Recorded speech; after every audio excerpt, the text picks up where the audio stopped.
Hey guys, Jess here from Knockout Print Shop, and today I'm going to do a video on using our daily food journal. So we do have a video about this insert, this food journal, that we did a while back, and I wanted to kind of redo it. We redesigned the food journal and just kind of wanted to go over this tool again with an example of one of my days to help you guys get better use out of it.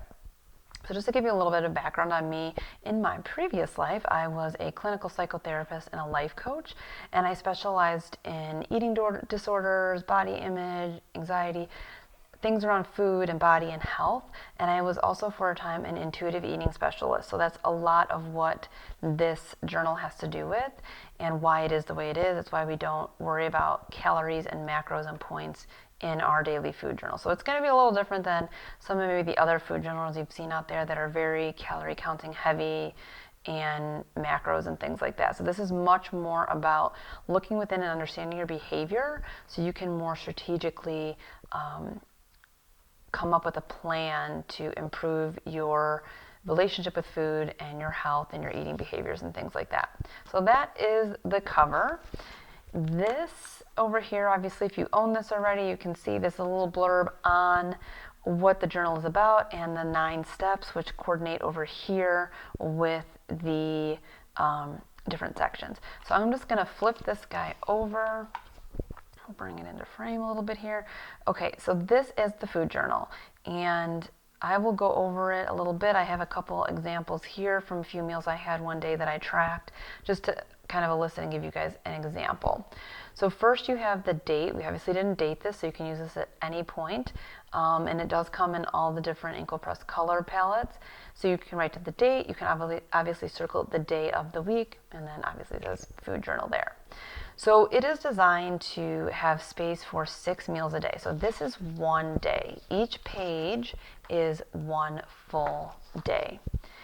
And the reason this is so intense is because there's a lot of different things we want to kind of pull out of each eating experience so we can gain some insight and make some changes. Now, we made it 6 meals a day because most people eat 6 meals a day. I am not a proponent of 6 meals a day at all. I think that's actually, at this point, been debunked a lot in the research, and eating 3 meals or even 2 meals a day is often, when they're nourishing, nutrient dense, and satisfying enough, is much better for our bodies than 6 meals a day. But with that said, I realize we've been kind of drilled into this mindset of 6 meals a day, so probably most people are eating somewhere between 4 to 6, maybe breakfast, lunch, dinner with a snack somewhere in there. So we wanted to make sure that we covered the kind of more typical eating experience from a day's perspective, so people had enough room to journal all those things. Okay, so each column is obviously a meal, and then we go down these different 9 kind of check-ins or criteria. So first thing you want to check in with is your hunger level. This is super important because a lot of us are disconnected from our hunger, whether we are just chronically busy, we have dieted a lot, our hunger cues have atrophied for a number of reasons. We don't honor our hunger. We want to start to bring our kind of connect back to our hunger. So you'll see down here at the bottom is our hunger and fullness scale. So for me on this particular day, I put a 3, which meant strong hunger pangs. So I was pretty darn hungry. I wake up hungry. I'm like a very hungry person. So 3 is pretty strong. 0 or 1 is going to be like you could eat, a horse. Like it's that Snickers commercial when you like are turning into a crazy person. And 3 is pretty hungry. It's not horrible to be at any of these. We just want to be mindful of where we're at and how our pattern is here. So I wrote down a 3. I was pretty darn hungry. And then you want to write down the time that you ate.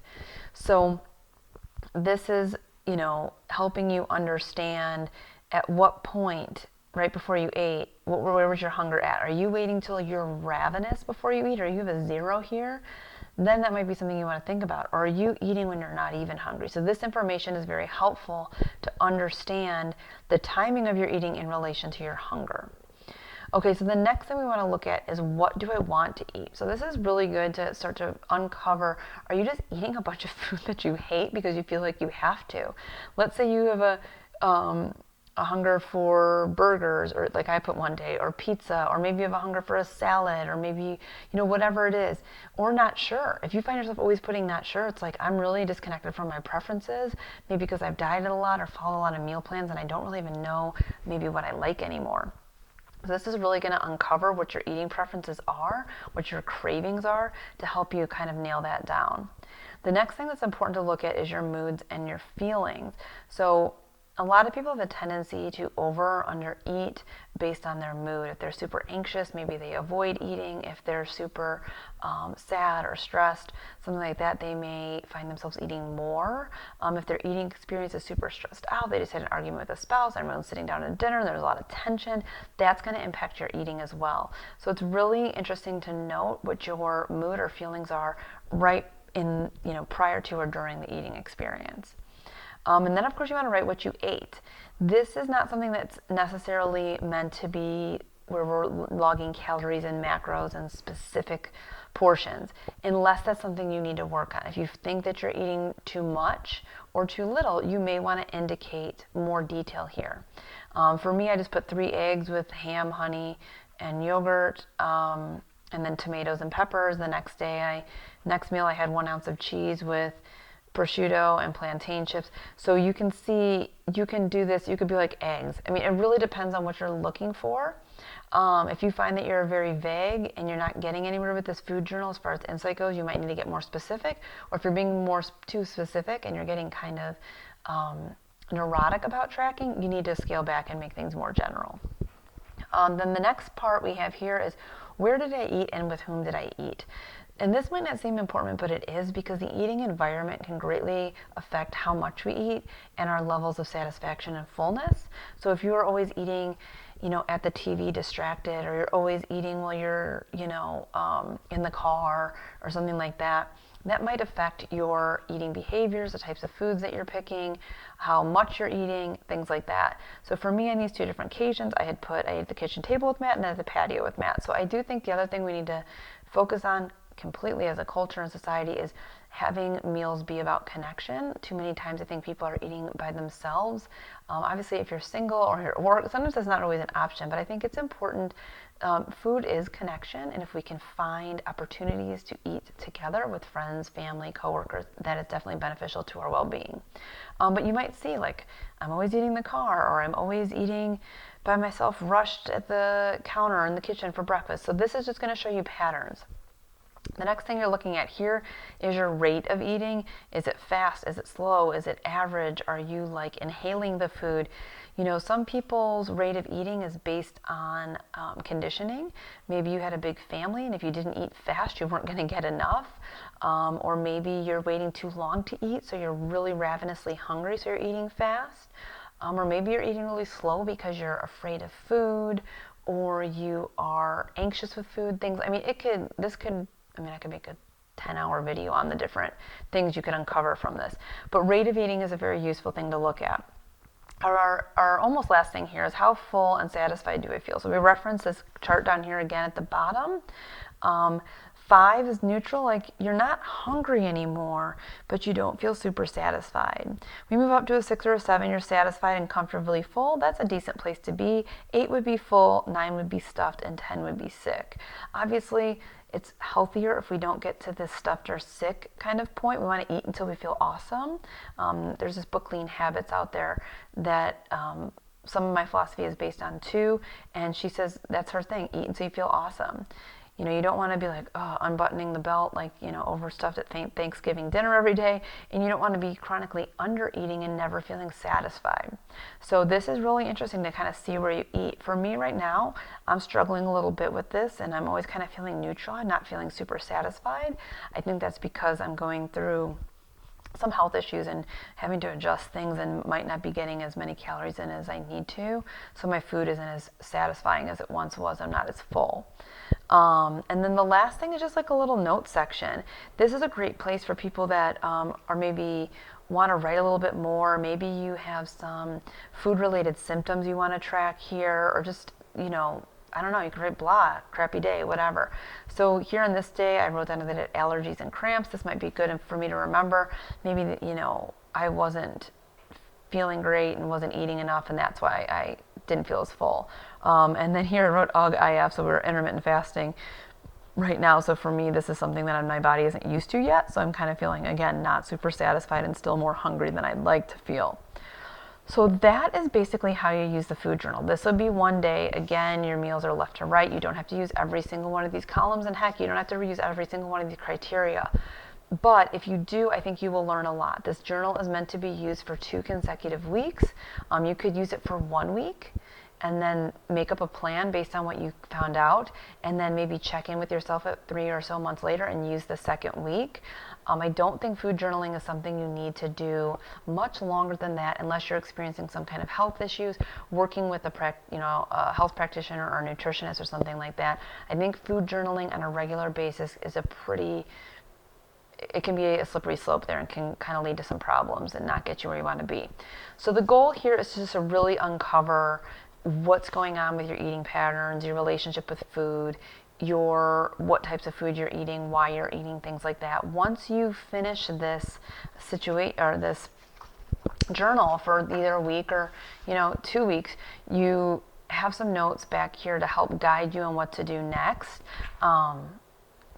If you can look over this yourself, but it's like, if you were finding you were eating when you weren't super hungry, practice waiting a little bit longer so your hunger's a little bit more intense.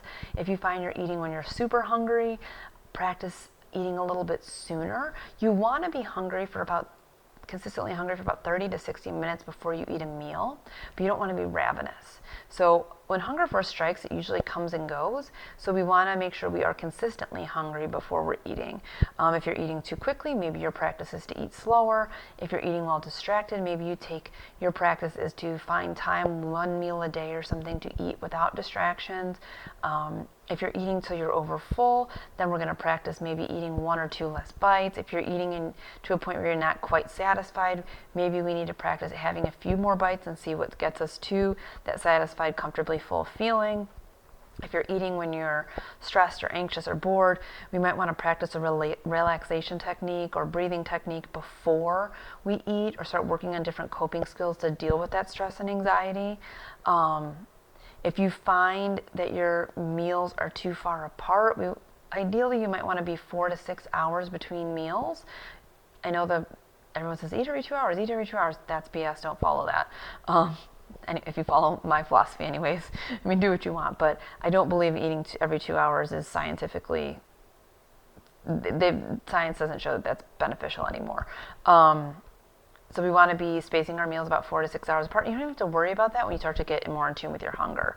If you're eating too frequently, you want to try to try to ease yourself into that 3, 4, 5, 6 hour range so that your hormones can kind of even themselves out.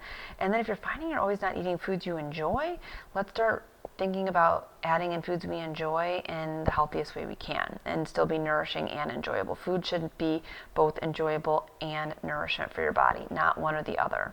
So this is just some ideas about how you can use what you uncover from your, exploration into your eating habits.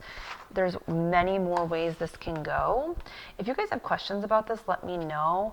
Like I said, my background is in psychology, life coaching, intuitive eating, and all that stuff, so I'm happy to help and answer questions. I'm even contemplating going back into my world of health coaching on the side a little bit. So I love this stuff. I think this is really what more people need to focus on to really make some lasting changes in their health and things like that. So I hope this tool, you guys that have bought it or are interested in buying, you find it useful.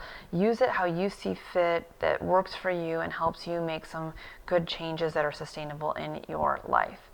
All right, guys, so that is it. I hope that was helpful, and I will see you in the next video.